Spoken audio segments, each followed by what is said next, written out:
오늘의 사연 시작합니다. 안녕하세요. 저는 28살의 미용사예요. 제가 남자친구를 사귀게 된 지 얼마 되지 않았는데 만나게 된 과정이 너무 재미있어서 그 이야기를 들려드리려고 해요. 미용실에서 일하다 보면 정말 다양한 분들을 만나게 돼요. 남녀노소 할 거 없이 성격도 외모도 취향도 다양한 분들을 만나면 재미도 있지만 피곤하게 느껴질 때도 있죠. 그날은 평일 오전이어서 주로 여성 손님들이 많을 시간대였어요. 그런데 유독 눈에 띄는 한 남자 손님이 커트를 잘하는 미용사를 찾으시더라고요. 제가 주로 남성 손님들의 커트를 담당해서 반갑게 손님을 맞이하고 자리로 모셨어요. 손님께서 모자를 벗으시는데 어려 보이는 외모와 다르게 대머리시더라고요. 보는 저도 안타까운데 본인은 어떠실까 싶었어요. 너무 오랜만에 소개팅을 하게 되었는데 머리 때문에 고민이라고 어떻게 하면 좋을지 모르셨어요. 그동안 대머리 손님을 여러 빼었지만 사실 딱히 방법이 있는 것은 아니었어요. 이분들은 머리카락 한 올 한 올을 목숨만큼 소중하게 생각하시기 때문에 함부로 커트도 할 수 없고요. 소개팅에 한껏 들떠 계신 것 같은데 어떻게든 도와드리고 싶더라고요. 가발이나 흑채와 같은 인위적인 것보다 자연스럽게 스타일링하는 방법으로 가시는 게 어떻겠냐고 제안해드렸죠. 관련된 사진도 보여드리고 그런 헤어에 어울리는 의상도 알려드리자 너무 좋아하시더라고요. 손님의 고민을 들어드리니 마음이 편해지셨는지 계속해서 대화를 이어가시더라고요. 원래 이 정도는 아니었는데 중요한 시험을 준비하면서 스트레스를 너무 많이 받아 원형 탈모에서부터 시작되었다고 해요. 시간이 지나면 나아지겠지 싶었는데 머리칼이 점점 얇아지더니 이렇게 이마가 훤하게 드러나게 되었다며 너무 속상하다고 하셨어요. 머리카락은 잃었지만 다행히 시험에는 통과해서 떳떳한 위치가 되었는데도 소개팅만 하면 퇴짜를 맞으셨대요. 여자들은 왜 마음을 안 볼까요? 마음이 더 진짜 아닌가요? 말을 하더라고요. 그 말을 들으니 제 마음이 짠하더라고요. 그렇게 손님과 두런두런 얘기를 나누면서 나름 손님과 어울리게 스타일링을 해드렸어요. 손님도 흡족해 하시는 것 같았어요. 오늘 소개팅은 잘 되시길 응원해 드릴게요. 제 응원에 힘입었는지 돌아가는 손님의 발걸음이 깃털처럼 가볍더라고요. 저도 그날은 오전 근무만 있어 기분 좋게 근무를 마치고 여유롭게 샵을 나서고 있었어요. 그런데 친구에게 연락이 오는 거예요. 오늘 소개팅이 있는데 너무 급한 일이 생겨서 나갈 수 없으니 제발 대신 나가달라는 전화였어요. 갑자기 너무 당황스러웠죠. 친한 친구의 부탁이어서 거절하기도 그렇고 마침 오후에 할 일도 없어서 마지못해 승낙을 했어요. 친구가 일러준 대로 약속한 장소에 나가서 소개팅 남자를 기다리고 있었어요. 상대 남성에 대한 정보도 전무한 데다 친구 대타로 나간 자리여서 그냥 밥이나 먹고 와야겠다는 가벼운 마음으로 나간 거였죠. 자리에 앉아 멍하니 창밖을 보고 있는데 누군가 다가와서 친구의 이름을 부르더라고요. 고개를 돌려 쳐다보는데 세상에나 오전에 대머리 손님이 떡하니 서 있는 게 아니겠어요? 그분이나 저나 깜짝 놀라 입이 다물어지지 않았죠. 그리고 서로 어색하게 웃음 지으며 인사를 나눴어요.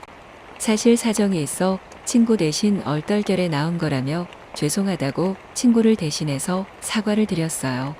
그분은 약간 허탈해하다가 다시 활짝 웃으면서 이렇게 다시 만난 것도 인연인데 맛있는 밥이나 먹자고 했어요. 괜스레 좌불안석이었는데 그렇게 말씀해 주시니 제 마음도 가벼워지더라고요.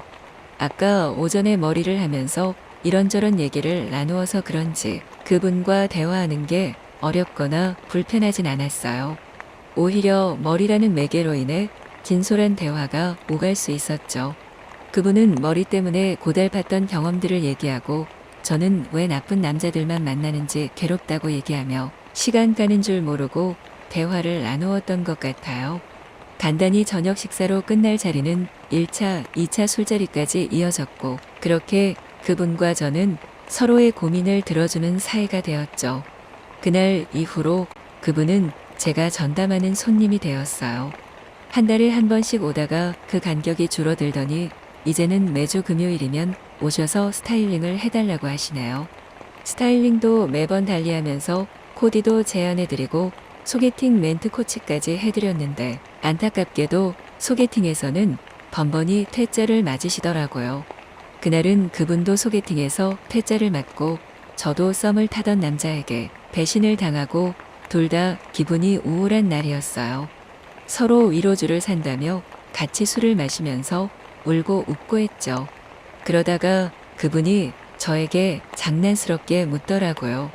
그런데 우리 홍작이 잘 맞는 거 같지 않아요? 하시더라고요. 그런 것 같다고 말했어요. 그럼 우리 지금도 재미나지만 진지하게 만나볼래요? 라고 장난스럽게 고백을 하는 거예요. 술김이라고 하지만 마냥 장난은 아닌 것 같았어요. 그때 제 마음이 허하기도 했고 사랑 그게 뭔데 이렇게 어렵고 힘들까 싶었던 때라 바로 오케이 해버렸어요. 여자가 좀 튕기기도 해야 하는데 이분한테는 괜한 마음고생 시켜드리고 싶지 않더라고요. 그리고 다음 날 깨어보니 그분으로부터 문자 폭탄이 와 있는 거예요. 사랑이 가득 담긴 안부 문자라나요? 그냥 얼떨결에 내지는 술김에 오케이 한 건데 정성이 가득 담긴 러브레터를 받으니 갑자기 오글거리더라고요. 남들은 오버라고 할지 모르겠지만 어떻게든 마음을 표현하고 싶었던 그분의 진심이라는 것을 저는 느낄 수 있었어요. 어색하고 쑥스러웠지만 기분이 나쁘지는 않았어요. 사실 그분이 대머리라서 그렇지 저와는 5살 차이밖에 나지 않았거든요. 그동안 그분은 대머리인 것이 자신의 가장 취약점이어서 여성들 앞에서 숨기고 가리기에 급급했대요. 그런데 저는 그 사실을 너무 잘 알고 있는 사람이어서 편했나 봐요. 제 앞에서 그분은 누구보다 남자답고 자신감이 넘쳤어요. 그분의 내면이 정말 괜찮은 분이란 것을 알았기 때문에 꾸준히 만남을 이어갈 수 있었던 것이고요. 너무 오랜만에 연애라 그런지 그분은 모든 게 서툴렀어요. 데이트 장소 선정부터 데이트 매너까지 한마디로 꽝이었죠. 보통 여자들은 질색할 행동도 저는 이해가 가더라고요. 그동안 얼마나 위축이 되셨을까 싶어 측은한 마음도 들었고요. 사귄 지 100일째 되던 날 그분이 이벤트를 준비한 것 같더라고요. 이미 눈치를 챘지만 모른 척 지켜봤어요.